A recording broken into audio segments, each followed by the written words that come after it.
off, congratulations. Congratulations on receiving the 2023 International Emmy Directorate Award, which honors a person or organization for their outstanding work and contribution to international television. So when you get the call that you'll be receiving this honor, what flashes through your mind? Is there, when you're looking back on your incredible and prolific career, is there a moment, a project, or a fight for a project that just like flashed in your mind? So actually, I would have to say this, that when the call came, nothing flashed in my mind. I was just processing it, and Mm. it took me about a day. And then I was like, okay, should I even tell someone that I'm getting this, or should I just like let it get confirmed? Because you never know, could just be a crank call. No, not really. Then Tanu, my associate and best friend, spoke to them. There was an official call, after which we knew that it was serious. And then, yeah. But if you ask me the question separately of what is that one project, it would have to be the first one. Because it was, I had, like, my dad had put some money in the company, and I had exhausted all those funds. And then there was just a little bit of fund to make one pilot. And it was, we had to scrunch, make two ends meet, book a smaller studio, because we were like, okay, this is our last chance, no plan B. I Mm. need to earn back the money I've lost. And I'm going to like do whatever. And I remember taking that pilot and dropping it at the only channel. And that time to get through a show, it was the 1 to 100 chance, because there was only two channels, and they had about 2 hours of programming. So that means you'd have like about 4 or 5 shows, um, 4 shows a day, 16 shows a week, and for a whole industry. Mm. And I kept that pilot there, and then that took my life's biggest turn when I got a call back from the channel saying that we want the show. And I still remember, I couldn't believe it. I drove back home. I had come out of a temple, and I drove back home, and I was like, am I hearing this correctly? Nothing before, nothing after shook me inside out so much as that call. Wow. Thank you for sharing that story. Um, it sounded like it was such a surreal moment. How often do you It think was, about, you just, these things just happen. You can't plan it. It just happen. no, you can't. You can't. And I think sometimes when you're in it so much and you're working so hard towards something and you're just focused on it, and then finally when it happens, you're just like, Happens. You like, what? you like, it just happens. So yeah. So you feel it's an out of body experience. Mm-hmm. I don't think I can ever forget what I felt that day, that moment. Wow. That's incredible. Um, you through your work, you've gifted millions upon millions upon millions upon millions of women the gift of feeling seen, um, which I think is the most powerful thing of all. Do you remember the first time you felt seen on screen? I think it was through a story. Honestly, I really, I was always, I felt that at times I would be like, I would even probably stammer at times. I mean, it was rare, but it would happen because I was so scared. I'll say something stupid, and be judged for it, and then you tell a story, and you decide that here no one's going to judge me. I can hide behind actors and directors, and I'm going to write what I feel. And then you see people like it, Mm. and you see that, okay, I am heard. Someone is there like me, you know, leading a life, normal life like anyone else, but has the same issues like all of us. I mean, we all are giving these superficial covers of being perfect, and in that lie our imperfections. And that I remember came through a story. So, yeah, when I told my first story, it was my first show, I felt validated. Mm. I felt heard. I felt like, okay, I have something in me that people will like or see. Oh, so yeah. So it always has to be the first show. And then, of course, my first drama. My first show was a comedy, and my first big drama came over 3 years later. And both these moments, I felt seen. Yeah, that's lovely. I want to talk about financially investing in women, not only creatively, but financially. Um, I wholeheartedly believe, and there's the data to back this up, that equality is financially beneficial for all, right? As Mm. someone like yourself who is fighting for representation and then seeing firsthand the experience of the financial gain of it. Absolutely. Yeah, why do you think there's still a hesitation around investing in women? Or do you think there still is a hesitation? There is a hesitation. Of course, there is. I think it's also because we come from years of conformist behavior and society. We come from years of belief that women are just nurturers, that ambition is a bad thing in women. And we come from years of belief that they're bad with money, which is actually not true. Women handle budgets of their home in India day in and day out and worldwide. Women have far more combative skills than men. And I also believe in gender equality.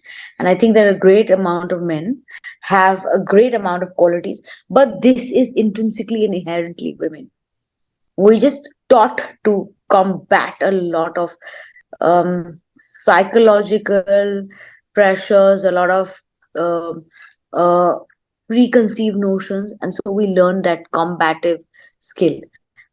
I mean, I'm going to say this is politically incorrect to say it, but I find a lot of men highly entitled Mm, because they get it so easy, mm, and therefore women excel at jobs. But for them to get um, financial benefits from that and have people financial invest in them, I feel women need to build a little bit of confidence in themselves. You see, we don't go out there and put ourselves out there that much. And I like I said, we worked very hard with a lot of women. Most of our employees are women. Women work better with us. It's also important to have women in decision making roles because that creates a safe spot for women to feel like, okay, it's also important to lead by example so that women feel, okay, I can do it too. So when you have more women taking on uh, decision making roles, it's a proven fact through research that more women are hired. absolutely. And that's the first step. And we need to see, and once you start hiring women as professionals, they move on to becoming entrepreneurs because there has to be some body of work that makes an investor invest in you. I am a firm believer that it's a financially sound decision to invest in a female entrepreneur. It's not philanthropy, it's a smart decision. But she needs to build confidence and a body of work because it is an equal society. Mhm. And we need to build an equal society. There are no free lunches, there are no easy way outs, there are no shortcuts. Mhm. Absolutely. Wow, thank you for that. It's so true what you were saying about it comes from the top and such a trickle down effect. So when Yeah. we see that, The champagne glass theory. the You have champagne to glass theory, and at the fill end the we can first all glass. toast each other. Yeah, and you all hold this pyramid together. Hmm. You keep letting it Absolutely. flow, right down till it percolates to the last glass. Hmm. Absolutely. Absolutely. Um, we talked a little earlier about that first show, back when you started your company in 1994. 24, yes. In your opinion, Hmm. because in the industry. There's been so many changes since then, but also so much work that needs to be done. In your Yes. opinion, what has been one of the greatest improvements to the industry, and what is something that you are hoping for the future? So I think women, as I just said, in decision making roles, we still have a far way to. We still have only 13%. We're far better off as far as on screen go. We have more than 50% of women. So there are women getting jobs. It's just that they're getting jobs more for characters behind the scenes. The creative workforce has also doubled and tripled to a 26.8%. But I always believe that these are all percentages. Where does it all begin? It all begins from when you tell a woman that I'm hiring you and I'm going to give this world, um, I'm going to give you a fair chance.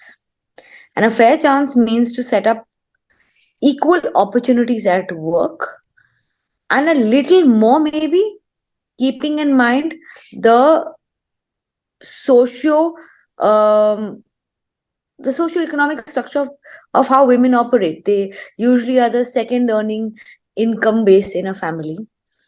They also have to be home at a certain time because there are certain restrictions put on women, not in a bad way, but because we live in a world where there are safe places and there are not so safe places, and we are protective about our women. So I think I'm clearly talking about India because I want to speak about places where I'm familiar with. So I feel like we are far from giving her that safety net to fail a couple of times and then succeed. And we're very much there when it comes to seeing women agnostically when it comes to men and women. We're now seeing women in leadership roles, in HODs, heads of department in creative fields. And we're okay if it's a woman or a man. There are certain levels of a little bit of cynicism, but 99.9% people have now overcome most of it. Mm-hmm. But it's the first step where we are still unable to give her that safety to fail. And that's where I feel when women fail a little bit in work or they're getting married and they decide to give up their job. I actually have made a rule in Balaji, and it's a very, very clear rule that if you join me and you work with me, I'm going to be training you for the next 5 years. If you join as a trainee, I want you to promise me that you won't give up this work after marriage.